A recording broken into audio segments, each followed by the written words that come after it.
3:47 a.m., in the small, tightly knit Croatian town of Varaždin. The stillness of the night was broken by a single, hesitant knock. Not the kind that demanded attention. No, this one was light, hollow, almost like it didn't want to be heard. Neighbor Yelena Kovacevic stirred awake. She glanced at the clock, sat up in bed, and waited. Nothing. Then came a scream, sharp, piercing, and raw. A scream that didn't belong in a town where most still left their doors unlocked. Within the hour, the street was crawling with flashing blue lights, hushed whispers, and the metallic tang of something final. Inside apartment 3B, police found 64-year-old Ivanka Petrovich lying cold on the hardwood floor. Her eyes wide open, her mouth agape as if mid-sentence. A trail of blood pooled beneath her head. No signs of forced entry, no robbery. Just her son, Luka, hunched silently in the corner, trembling.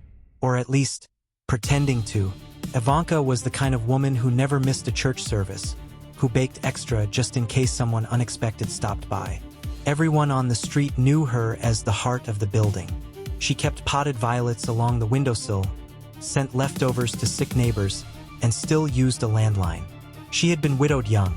Her husband, Goran, had fallen from a scaffold on a downtown renovation job when Luka was just 5. After that, Ivanka's life narrowed down to one single focus, her boy. She called him my miracle, and in a way he was. Luka had been born after a string of miscarriages. Doctors told her she likely wouldn't carry to term again. But then Luka came, and she poured everything into him. He became her project, her legacy, her reason to breathe. But that kind of love can become a cage. By the time Luka reached adolescence, the cracks were already showing. He was intelligent, sharp, even gifted. But his school records told a more troubling story. Teachers noted his disturbing detachment, his fixation with death and control. He once turned in a short story where the protagonist calmly poisoned his entire family to escape suffocation. The school counselor recommended therapy. Ivanka refused. "My son is just sensitive. He's a thinker," she insisted. "He never had friends, never dated. He was always online, buried in strange forums and late-night message boards." When other kids talked about soccer or music, Luka spoke of Nietzsche, surveillance theory, and how freedom is an illusion for the domesticated. Still, he stayed out of trouble. Clean record, top grades, just different. By his 20s, he was still living with Ivanka. No job, no studies. When asked, she'd say he was taking time to find himself. But Luka wasn't looking for himself. He was building something, quietly, methodically, waiting. Luka's 29th birthday had passed just 3 days earlier. Ivanka made his favorite cherry strudel and a pork roast. He barely acknowledged it. She lit a candle. He blew it out without a word. The next few days were tense. Neighbors heard raised voices. One said they heard glass shatter. Another recalled Ivanka in tears on her balcony. Then that night, the knock, the scream, the silence. When authorities arrived, the first thing they noticed was the calm. The apartment was clean, too clean.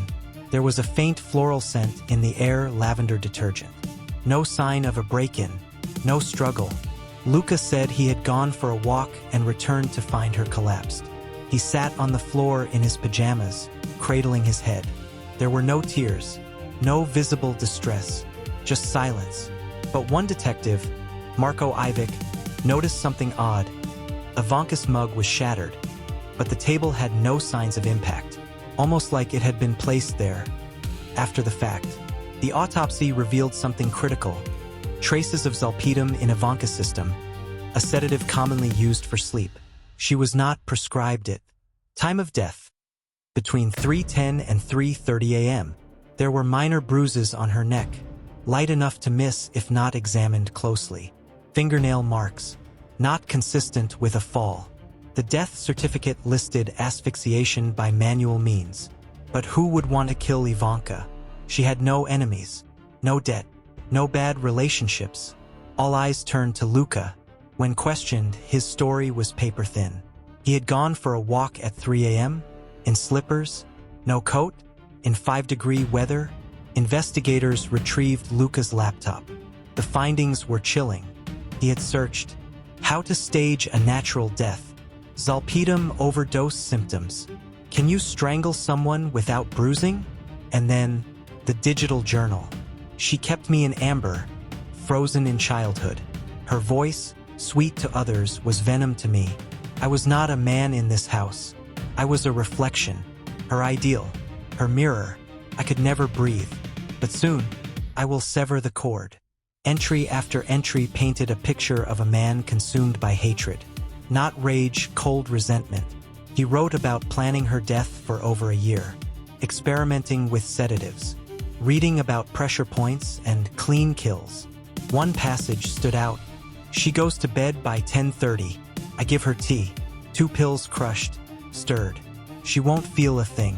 She'll dream, then drift. I will be free. Unbeknownst to Luka, Ivanka had installed a security camera in the hall. After a wave of petty thefts nearby, she hadn't told him. She wanted to feel safe. The footage showed Luka in the kitchen, fiddling with something. At 3:11 a.m., he walked to her bedroom, paused. Then the feed cut out. He had disabled the camera, but not before it recorded his intent. That was the final nail. A search of Luka's room revealed a chilling shrine. His mother's broken glasses, her scarf neatly folded, a burned-out candle. Next to it, a piece of paper, written in Ivanka's shaky hand. You are my greatest gift. I only ever wanted to protect you. Court proceedings began 6 months later. The courtroom was packed.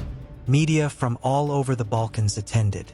Headlines screamed, "Son kills mother in cold blood," and "The Varaždin monster." Luka pleaded not guilty by reason of insanity. His defense painted a picture of emotional abuse, of a mother who infantilized him, who made him her prisoner. But the prosecution tore that image apart. They called former teachers, neighbors, a childhood friend who described how Ivanka encouraged Luka's ambitions, enrolled him in coding camps, and saved up for a laptop he once said he'd die without. They showed the jury Luka's manifesto, his internet history, the broken camera, the sedative bottle, his cold, calculated planning. The prosecutor's closing words rang through the chamber. This was not a man driven to the edge. This was a man who plotted freedom through blood. Guilty, premeditated murder. Maximum sentence, 40 years. As the judge read the sentence, Luka stood silent. No reaction, no apology. But when asked if he had any last words, he spoke calmly into the microphone. She lived through me. Now she lives through my story. Varaždin has never quite recovered. Apartment 3B sits vacant, dust collecting on the windowsill. The violets have long died.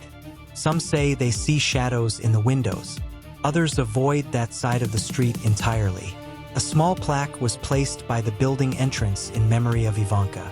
Every year, on the anniversary of her death, neighbors leave candles and strudel. But beneath the grief lies a deeper, unspoken fear. How well do we really know the people we raise? In the quiet towns, in the tidy homes where love seems all-consuming, darkness can still take root.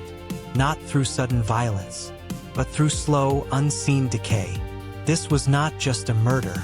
It was a betrayal so intimate. It changed a nation. If stories like this leave you speechless, imagine what else lies behind closed doors. Subscribe now for more real crime stories that uncover the darkest truths hidden in everyday lives. Don't forget to like, share, and hit the bell icon, because sometimes the most shocking stories are the ones closest to home.